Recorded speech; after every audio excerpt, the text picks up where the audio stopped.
great to have you with us this morning. And Richie and I have been so humbled by the string of amazing guests that we've been able to get on the show.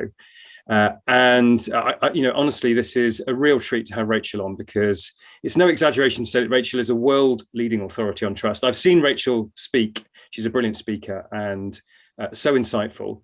And it's not by chance that Rachel is the first and perhaps only Trust Fellow at Oxford University Saïd Business School. But beyond that, she's recognised as one of the world's most influential management thinkers, in the top 30, I believe. And she's got so many awards and accolades, including being one of the top 10 most influential voices in the UK on LinkedIn. Her core topic is around trust, which is obviously so critical to all relationships, not least for brands and for marketing. And we're going to hear lots more about that, as well as her journey. But just to say a few of the things that Rachel has picked up along the way. She was Young Global Leader, voted Young Global Leader by the World Economic Forum. She's got 2 groundbreaking books that have been translated into many languages.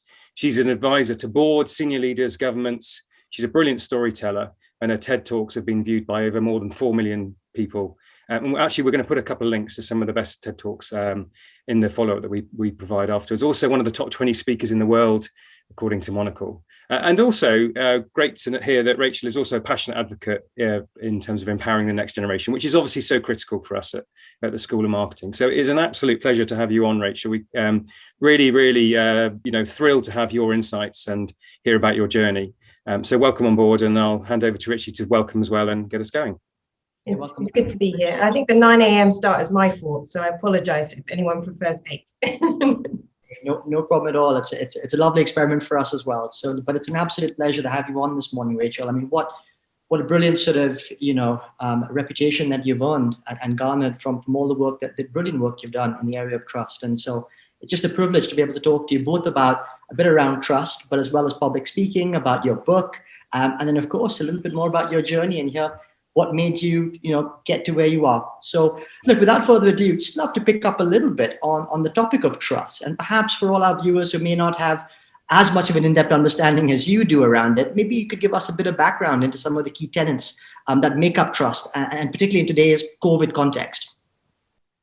Yeah, it's a very funny thing to dedicate your work to trying to help people understand what trust is and the role it plays in our lives. And the reason why I say that is it's kind of the equivalent of saying you study love, right? Because it's a word that people use all the time in so many different contexts of their lives. Their children, their romantic lives, their relationship to the media, their relationship to their colleagues, vaccines, whatever it may be. And that's part of the challenge in explaining it to people. I should say what I think it isn't. So I hear a lot of brands describe trust like an attribute. I hear them describe it like a value. I hear them think of it something like awareness and loyalty that can really be measured and built and controlled over time. Trust is a feeling. It's a feeling. It's a state of mind. And it's something that is constantly changing. So the way I think of trust is like energy. It's constantly flowing. It's something that you consistently have to earn. And the reason why it's very different from other dimensions of brands is that it's not like you build trust and it sits in a bank and there's a capital of it. And on a bad day, you tap into that and it sort of, is a reservoir that just sits there. You have to continually work at trust. The way I define trust is really simple. It's a confident relationship with the unknown. And in those few words, there's so much meaning, because think about relationships that you really trust. It's when you don't need to know what someone is up to and what they're doing, versus relationships where there is distrust. You feel like that person is micromanaging you and there is control. And when it really breaks down, there is the need for monitoring and surveillance and to have real visibility into how that thing works. So it's actually when you don't need to know and you have faith and confidence in that person that there is very deep trust. So, Rachel, I've been very fortunate to see you present, and I recall somehow within seconds you'd made me and everyone in the audience give our mobile phones blindly to somebody else, and nobody died or was deeply offended, I think, but it was quite a thing. But that's a really interesting point you make. I think I remember you saying that transparency is the enemy of trust, whereas many people shorthand to, and you've sort of already touched on it a bit more, but I'd like to go a little bit deeper about what damage seeking transparency can actually do. Yeah, it's not an idea everyone likes, because you hear banks and regulators talk about transparency, the tech companies are talking about transparency, in the field of sustainability, brand transparency, and what it's come to mean is this idea that transparency, if you make things transparent, it will create more trust. Like, I've asked thousands of people to draw it, and they'll draw this upward line in the relationship. But you have to think about how transparency feels. So think of examples of transparency. I read the other day that Sneak, which is the software that you can install on employees' computers, that basically takes a picture. You can set the time, so every 10 minutes, 30 minutes, to find out what they're doing at home. 5-fold increase during the pandemic. And that's a form of transparency, but it's not a form of trust.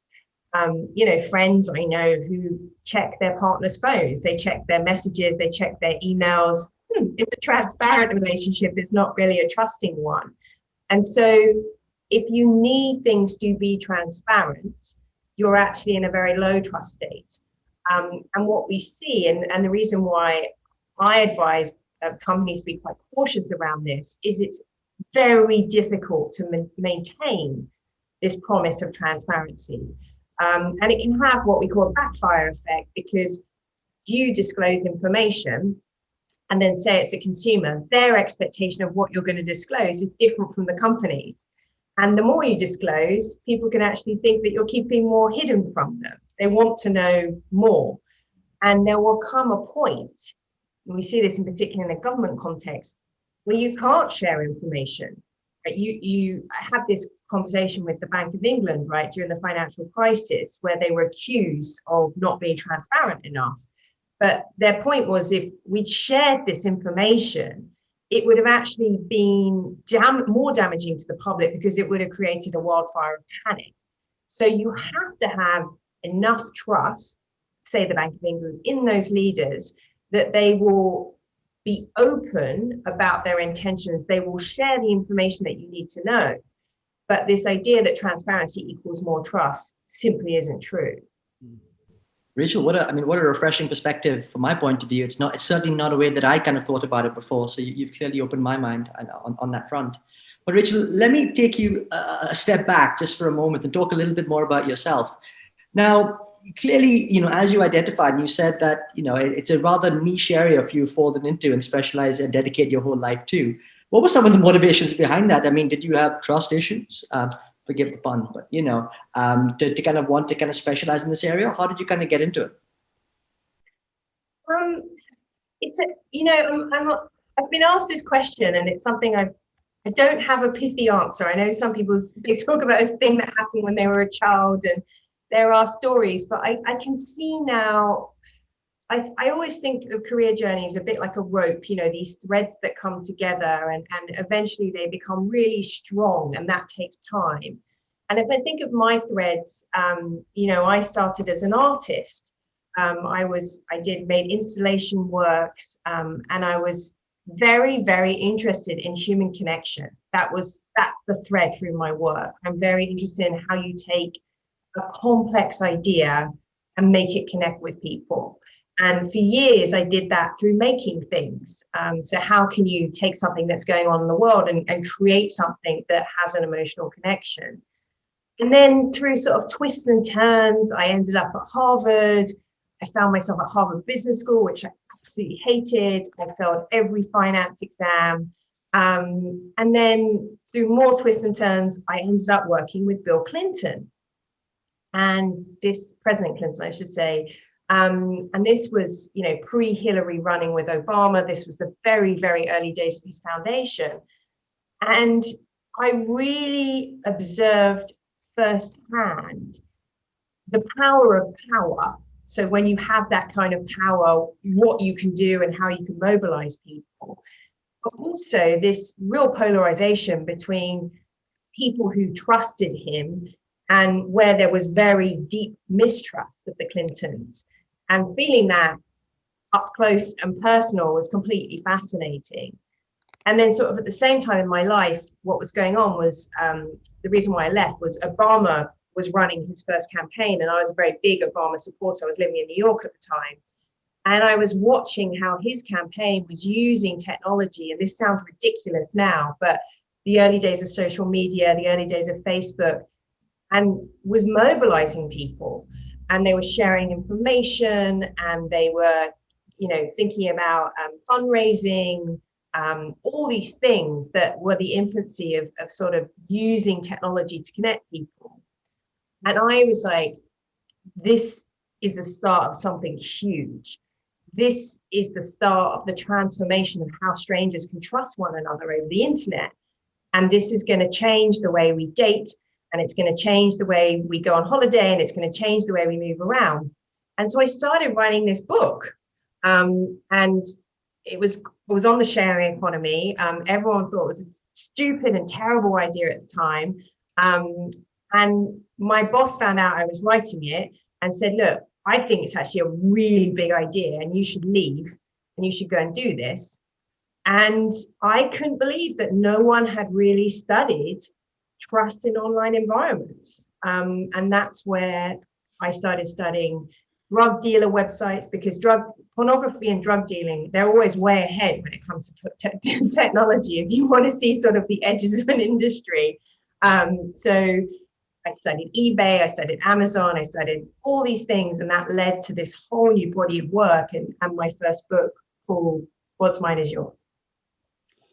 So Rachel, if I may, you sort of threw a few things in there. Like I sort of found myself at Harvard, and then I was hanging out with Bill Clinton, and people said my book was a stupid idea, but I just did it anyway. I mean, sort of a couple of questions on that. One is, clearly you are very driven.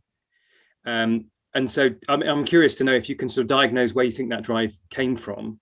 But also, I mean, how did those things happen? You sort of casually chuck them in there, but I mean, there must have been a story behind the story of how you got into those amazing situations. Yeah, I wouldn't use the word driven to describe myself. I think I'm very focused. I'm very disciplined, and what I'm good at doing is creating momentum. So I'm good at putting something that the timeframes are really long, or they're quite frightening for people, or there is no easy way to start, and I can create momentum around that and move forward towards that. And sort of early on in my career, I didn't really know I was doing that. So the Clinton thing came about because I was actually doing brand consulting at the time, and wrote a piece on the United Nations, how they had a brand problem, that people didn't understand what the UN did, and people didn't even know that WHO was connected to the United Nations. And then weirdly, I was in an airport, I was on my way to Korea, and this man was standing in line reading the article. And I said, what do you think? And it was my article, and he turned out to be Clinton's left-hand person. Now you can say that was luck, and of course it was luck, but if I hadn't written the article that moment, I didn't know who he was, but I was open enough in that moment to go, oh yeah, I'll come and work, because we went into this conversation and he was like, oh, they'll love you at the foundation, you should come and work with us. And I think in those moments I'm very open to where I'm being pulled, and now later on in my career I've become better at actually creating those moments versus waiting for them to happen. Rachel, I mean, it's a super salient point for me when you most people would attribute that one-off conversation to luck, and completely agree with you, when actually it's the action prior to that which is what created the momentum behind it. And I think that's something really rich there. I want to turn a little bit to your public speaking career as well, because, you've had a phenomenal success at this too. But just before the call, you enlightened us and kind of said, well, I was a really nervous public speaker. And so quite interesting to know about how you transitioned from perhaps a bit of a nervous wreck to actually get on stage to then being able to do a couple of brilliant TED Talks and many others as well. So perhaps you could, tell us a little bit about that journey too.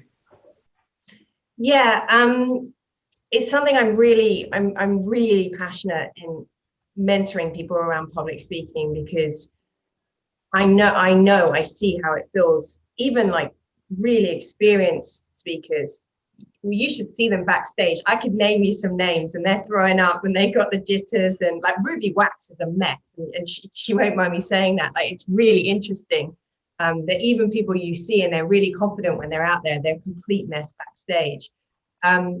So my journey into this started, so I just had my son, so end of 2008. And I got a phone call from not main TED at this point, but TED Sydney. And TED Sydney was so it's at the Opera House, it's a very big TED. And they said, oh, we hear you've got this book coming out, and do you want to give a talk? And I have to say, in that moment, I was like, no. That's what was in my head, because I'm a very introverted person. And I actually find parties and being in rooms with lots of people a very tiring experience. So I thought, how can I go on stage? I'm going to completely freeze. But I said yes.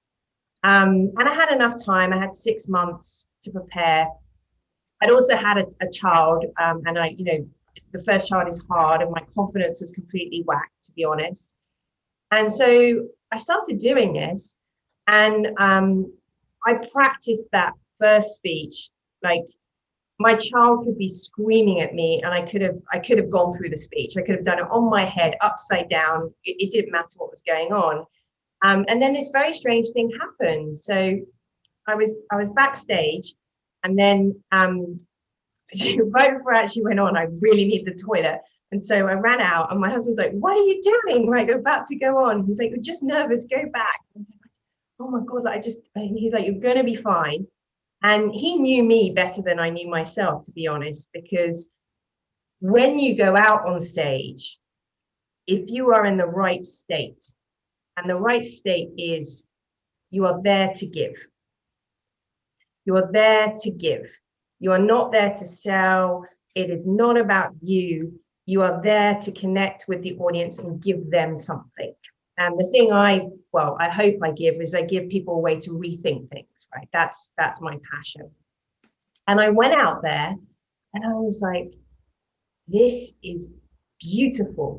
This is quiet, and this is controlled. And this is like the introvert's dream, right? No one's up here but me. And I can feel this connection, and I'm in control of the energy. And it's like conducting. So I remember I was at a big event once, and the events get bigger, right? So sometimes you're like, this is ridiculous that I'm sandwiched between Michelle Obama and Elizabeth Gilbert, and there's 25,000 people out there. They're not there for me, they're there for them, right? But you've still got to go out there and give it all for an hour. And I remember at this event that there was a coach who I wouldn't recommend getting a speaking coach. And she said, you have to stop using your hands. And I said, well, with all due respect, I know it's a little bit annoying that I do this a lot, but that is my body in full flow. That is me, like whatever is coming out, that's my connection with the audience. And then so she knew she'd lost on that point. So she said, well, you must stop using your eyebrows so much because they're really expressive and they're going to be huge on the big screen. I was like, my eyebrows are the priority right now. And I say this because a lot of what you have to do in public speaking is block everything out. I call them socks in your head. And when you go on stage and you're like, oh, this audience is going to hate me, or I've done this speech many times, or the sound's a bit rubbish, or I hate the stage, or it's really hot in there, or why did I wear these shoes? All this noise. What I think people are paying for as you get more and more professional is the ability to completely block everything out. And I know the moment my foot hits that stage, there is a connection and there is a stillness in my body that I can then just go, right, I'm here for you. I want to come back to the trust agenda because we've got a few questions piling up. But before we do, a little bit more on public speaking. It seems to me that when you're there, you are so completely in the zone. And I'll use, as an example, in one of your TED Talks, the minute gong goes, and it goes at the perfect timing to sort of make a dramatic emphasis of a point you've just made. Oh, yeah. And I mean, most people would have not realized that this was a great point of emphasis and turned it into a positive, a little bit like the letter and Bill Clinton Foundation. Most people would have crumbled, but you just seem to sort of flow through it. So that was an observation. Just as a side story, my first time in public speaking was a sports dinner, Athletic Union sports ball. I was AU president, and I went to the toilet, and unfortunately, I left my speech underneath the plate, and the celebrity guest stole the speech. And when I was dumbfounded. What the hell am I going to do? And as I stood up to give the speech, he handed me it back and said, "Don't ever leave your speech out again." And so I got through it, but mainly through relief and being half drunk. But that was just a tip to anybody: don't ever leave your speech lying around if you've got one. Anyway, so I mean, what's intriguing in my mind is that you've built excellence in public speaking. Do you feel you've still got more to learn and keep developing? Is there another gear, or have you sussed it? Oh, there's so much I want to learn. There's very different styles of public speaking. So I still am very dependent on audience interaction. And so one of the things I want to learn to do is actually how you hold the power of silence and stillness. So I tend to be quite intense at quite a high pace. And that's why, when like something like a gong happens, I'm using so much energy. It's like, what was that? Like it's something external that's come in. But I've seen speakers that it's the simplicity of their structure. So Elizabeth Gilbert you can hate her books, but she's an amazing public speaker. And she can hold people in this quiet zone for like 25 minutes through one story, which is absolutely remarkable to have the confidence that, I'm going to come on stage and I'm basically going to tell you 2 stories in one simple point. And then there's also speakers like, one of the things I think is really important is don't try and copy people. Don't try and emulate people. So there's 2 speakers, I bump into quite a lot on sort of the circuit, and they are unbelievable, which is Brené Brown and Simon Sinek. And Brené can go out there and she's funny and she makes a joke and everyone laughs and she's got this Texan thing going. And I remember going, right, I'm going to just joke. No one laughed. And then Simon does this weird thing where he goes out and he sort of moves his jeans and then he like pauses and he does this reflection and doesn't really say anything. And I thought, that's a good trick, And it just was like, what is she doing? So you can't copy. And they are, and this is a compliment, they are preachers. They have the quality of sort of a religious speaker. And I would say I am a teacher. And there's a real distinction between people who go out there and they know their role is to teach, and those that can go out there and preach and move people. But I'd love to learn how to hold that power of silence in a room. Would be really a huge step for me. Brilliant. Well, Rachel, I'm certainly going to be looking out for that on your next talk. So it's going to take years. It doesn't happen. It will take like 5 years to develop. Brilliant. Well, look, we've got a string of questions that are coming through, but before we get to them, so Matt and Phil, please just give me one more question in before we get to yours. I really wanted to pick up on something that you said, Rachel, around now you're getting much better at creating moments, and that was in the context of your brush with how you got into the Clinton situation, but now you're better at doing various things. What are some of those things, and what are some of the things that we can learn to be able to create our own moments to kind of get greater exposure or opportunities that we wouldn't have garnered otherwise? It's going to take years. It doesn't happen. It will take like 5 years to develop. Brilliant. Well, Rachel, I'm certainly going to be looking out for that on your next talk. So Yeah, it's something I've actually really thought about a lot this year in terms of who was someone that really waited for the perfect moment or for the completed thing, or um, it was all about this endpoint before I shared work. Um, and this is hard to say. Can have really high standards, but I think this perfectionism and waiting for the end product can be it really gets in the way of this momentum you need for creativity. So I'll give you a real example of this. I'm working on a third book. It's the hardest book I've written. And with the pandemic and homeschooling, and it's not an excuse, but it is quite hard to immerse yourself in that kind of thinking. And I was getting really frustrated, and I thought, you know what? I'm just going to start a newsletter, and I'm going to call it Rethink, and I'm going to write it every other week, and I'm going to use it as a test lab. So I'm going to put out an idea, and I'm going to genuinely ask for audience feedback and try and build a community around this. We'll just see what happens. And all these sketches that I draw, because that's how I sort of figure my ideas out, I'm just going to start sharing them on LinkedIn. Right? Who would have known that I would become one of the top 10 most influential things by sharing what I call my scribbles and generally sharing ideas, and that this newsletter very quickly grew to a subscription base of 35,000 people. Okay, it's not huge, but I could have spent a year going, I can't write that book.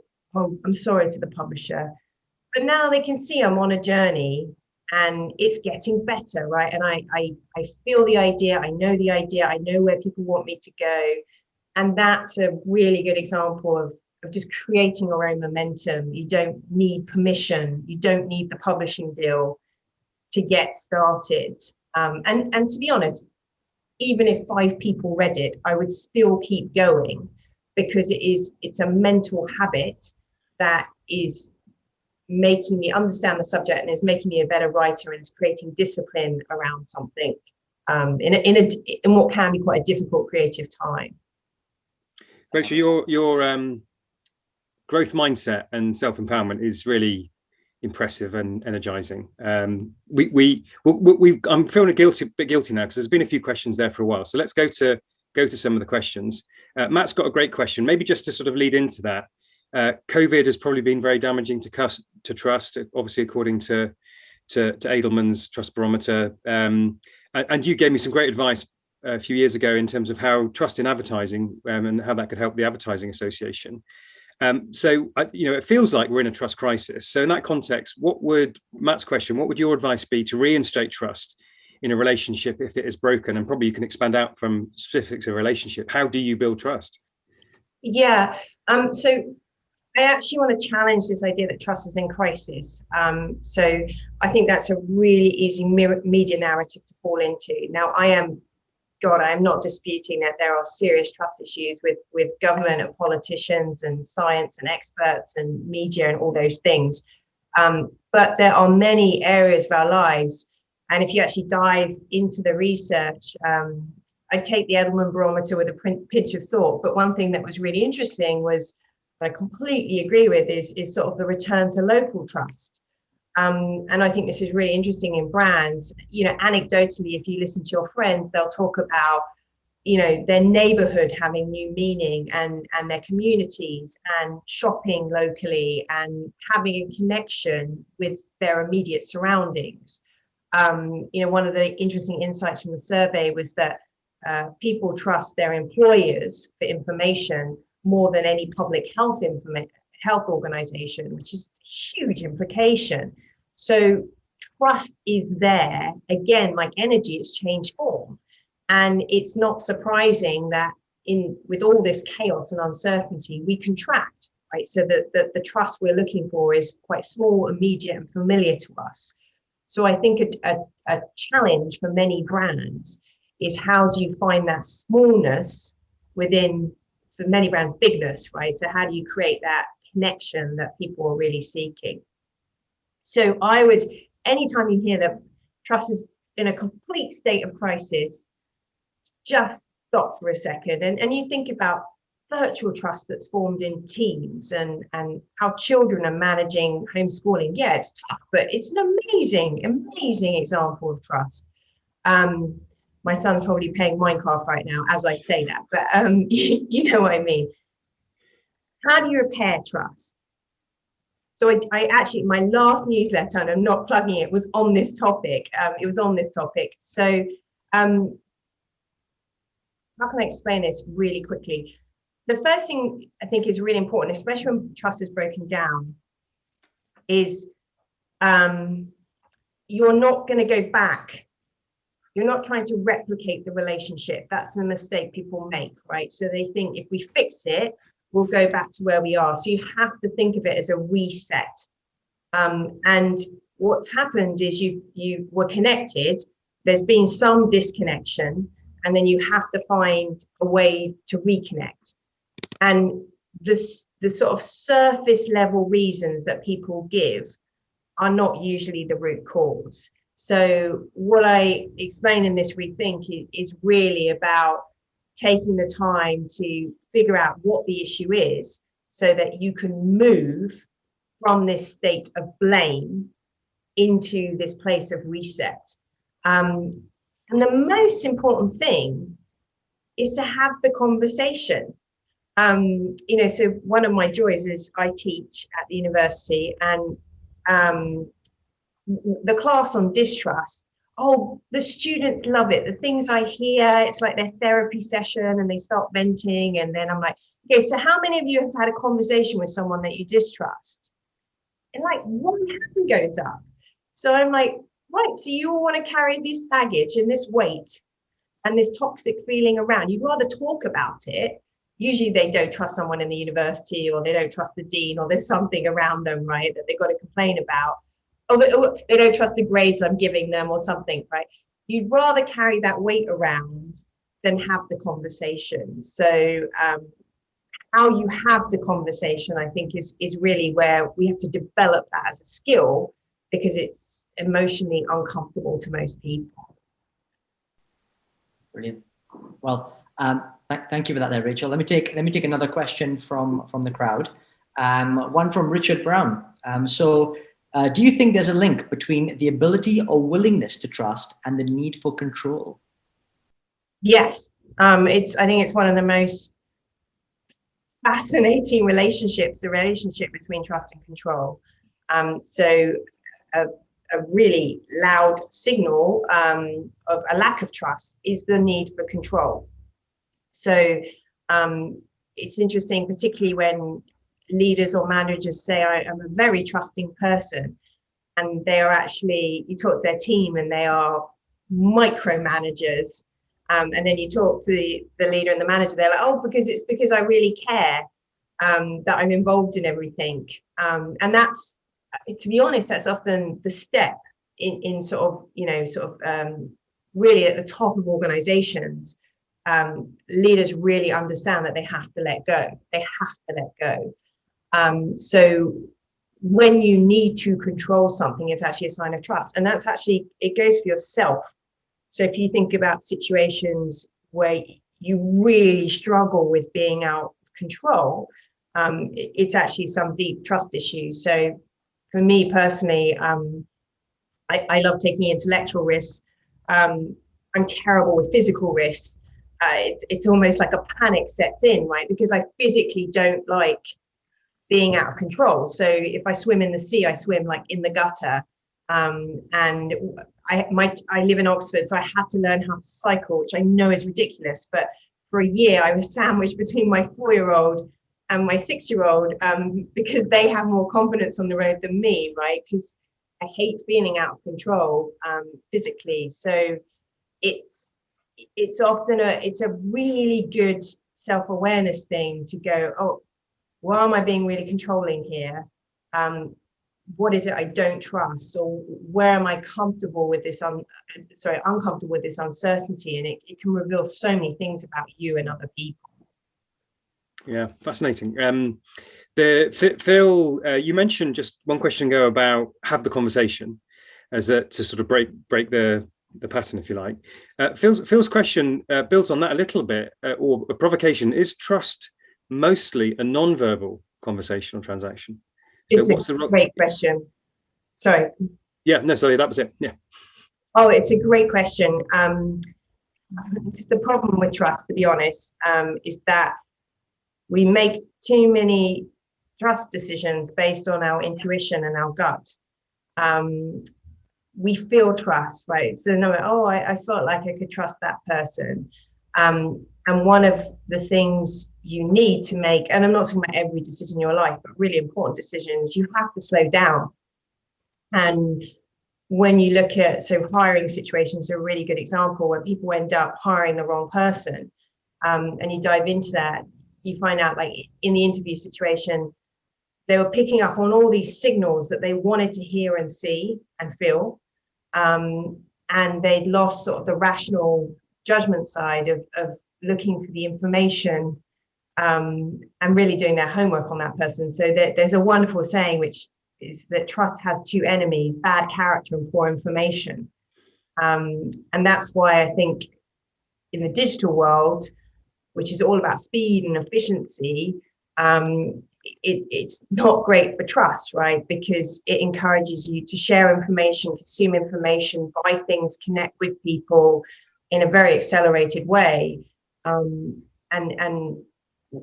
I think that a lot of the goal for society is actually about how we learn to place our trust well, how we slow down and learn to trust our place in the right people, and the right products and the right services, which is kind of counter to what the phone in our hands and all the amazing technologies want us to do. Wow. Thank you for that. And so, Rachel, I'm going to pick up on a question that Keith has posed in the chat. And maybe you can or can't answer this, but hey, what's Rachel's opinion on Bojo's COVID briefing style versus Chris Whitty? Who does she trust most? Bojo's style, delivery style. Yes, briefing style versus Chris Whitty. Oh, that's an easy one, but I mean, it's quite a tough call. So never mistake confidence for competence.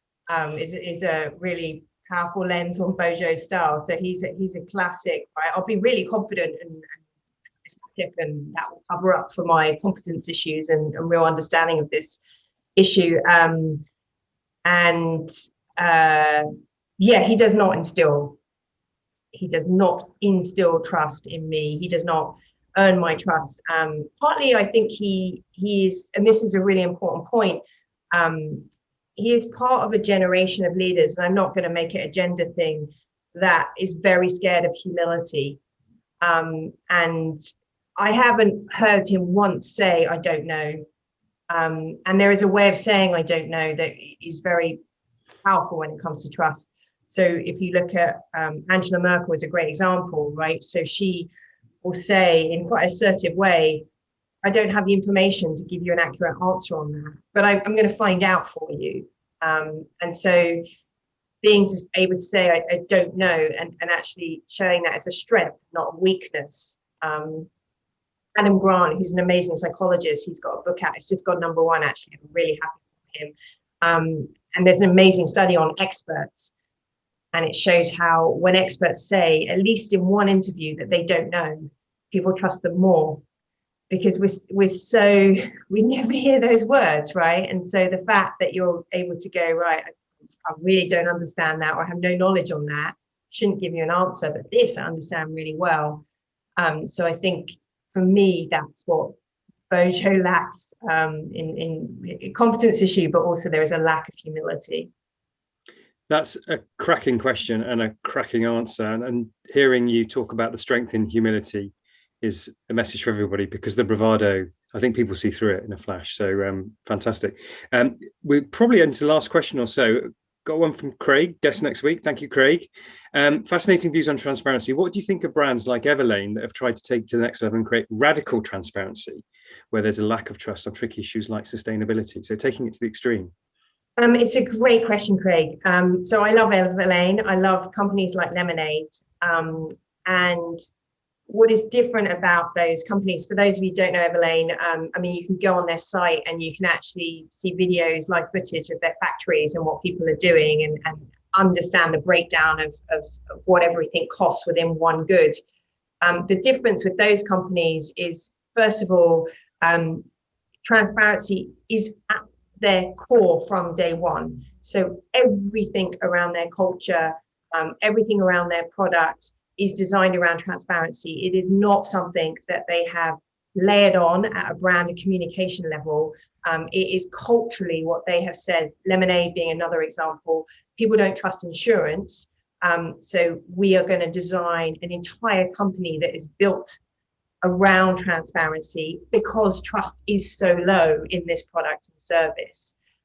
So I think that is very interesting, but you have to commit to being the whole hog, right? You have to commit that you're going to show your salaries online. You're going to tell people what your bonuses are. You're going to tell people exactly how much your product costs and what the brand tax is. If those companies started to hide anything, it would damage their trust overnight. So it's a great question. If you want to commit to this from day one, and it is the heart of what you're trying to do to tackle a low trust space or industry, it can be phenomenally effective. Thank you for that, Rachel. And I just want to turn, we're pretty much a minute away from closing here today. So I really want to just kind of pitch the last question at yourself, a bit of a personal reflection, and ask what would you say is probably your highest achievement, and what perhaps is your lowest low? I was laughing at Keith's question. Can you ever trust a brand with trust in the name? Never put trust in your brand name. So sorry, Trustpilot and Trustmark and all those other companies. Oh God, highest achievement and lowest low. It's a really difficult one. I think highest achievement. I don't think it's one moment. I think what I'm proud of is sort of a constant curiosity, that when things get a bit comfortable, I will push myself into a very uncomfortable environment that is a huge stretch. So, it would be very easy to carry on public speaking and writing, but I was like, no, I'm gonna learn how to teach. And that's a whole different ball game. And right, okay, well, if I'm going to do that, I'm going to do it at Oxford University, because what a place to live. And most people would go, well, it's a bit arrogant, isn't it? Like, maybe you just start at a different level.